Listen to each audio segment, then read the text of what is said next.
we go. Galen, this is a video for Suil. I want to know, what did you feel when you first found out that you had a son? I almost don't know. I really didn't know what to feel or think.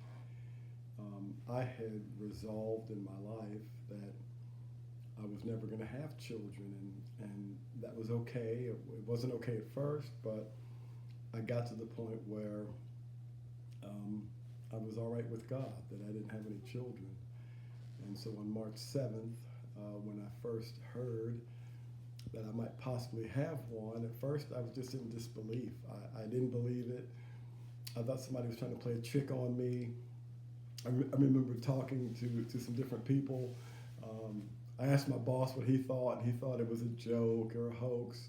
I remember calling my wife. I called Kathy, and I said, honey, somebody is saying that I have a son in Korea, and she thought, oh, honey, it was just such a big joke and everything. But something on the inside made me want to follow up, and so I did.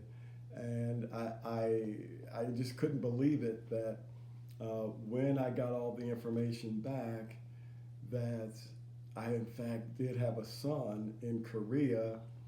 And I just remember being so numb. I didn't know what to think. I didn't know what to feel. My mind was going everywhere. I just couldn't believe. In fact, I just came and talked to Kathy, and I said, you have to take over, because I don't know what to think or feel. I didn't believe it. But I ended up talking to Pastor Khan, both Kathy and I, and come to find out it really was real. And so, I just was trying to understand what I thought and felt. But I remember one day, because I'm a college professor, and also a muksanim, a pastor, but I was showing pictures of Suil and telling all my students about him, and I was joking and laughing and talking. And I remember one of my favorite students, Michael, asked me, I was saying how good looking he is, and he looks like me, and of course he looks much better than I do. But I was just talking about what kind of young man that he was, and I remember Michael Udy saying, Dr. Jones, is he a good man? And I hadn't cried, I hadn't let all my emotions out, but in that moment, I just started to cry. I couldn't even teach my class anymore because I said, yes, he really, really, really is a good man. And the Lord had blessed me with not only just a wonderful son, but that he's a really good and godly man. Mm-hmm. Very good. I remember you were kind of discombobulated for 2 weeks. Yeah, 2 weeks. As Kathy's saying, for 2 weeks, I was supposed to have finished my book. I had a book I was ready to finish.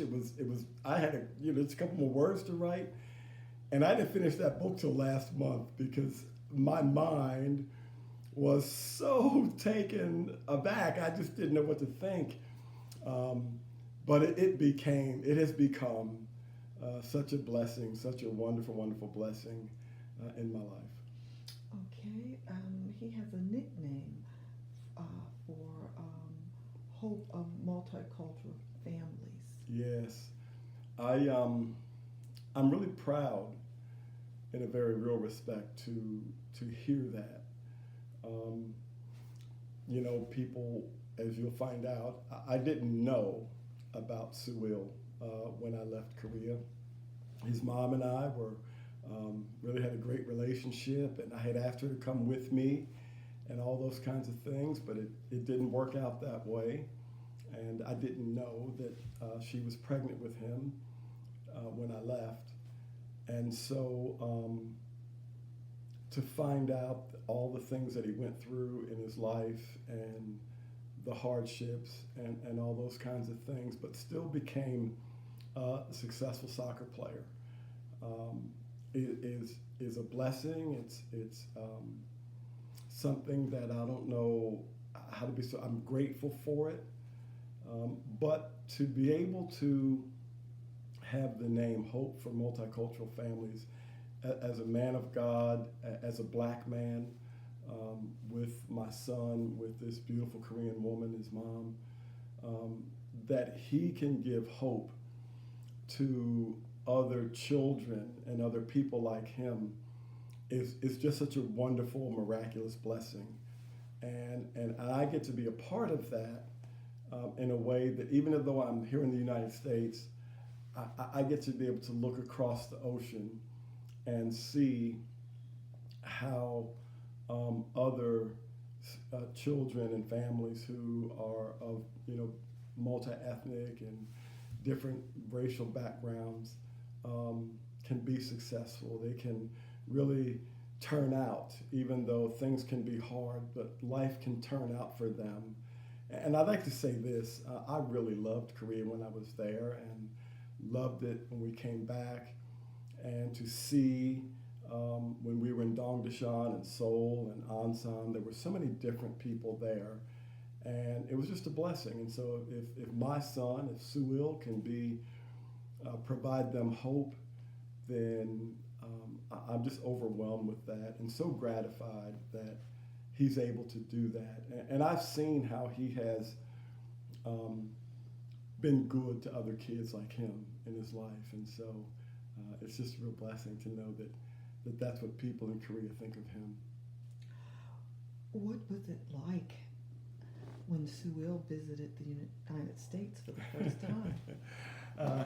Yeah, let me say this, because as we're talking here, I remember when we got to Korea to see him, and we had quarantined for 2 weeks when we were there in Korea, and that was an experience all in of itself, but we came downstairs, I had all our bags and everything, and I thought he hadn't arrived yet, and so I actually hadn't had any good coffee. I love coffee. Hadn't had any good coffee for 2 weeks, and I saw a coffee shop across the street. I was going to go over there and buy some coffee, and I started to go over that direction. I heard someone say "Father," and I turned and looked, and it was him. And my wife told me this because I don't remember. I guess I just dropped all the bags and ran over there and hugged him.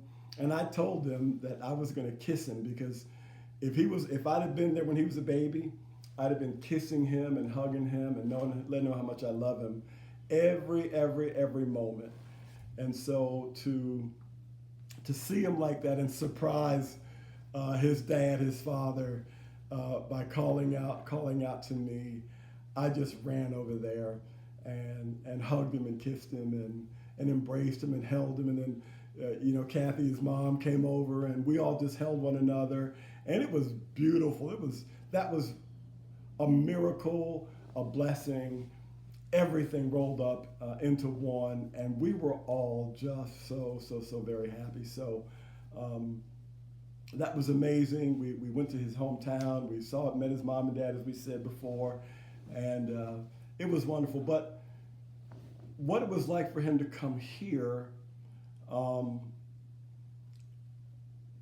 I was so thankful, grateful, and all those things to have my son, our son, in our home.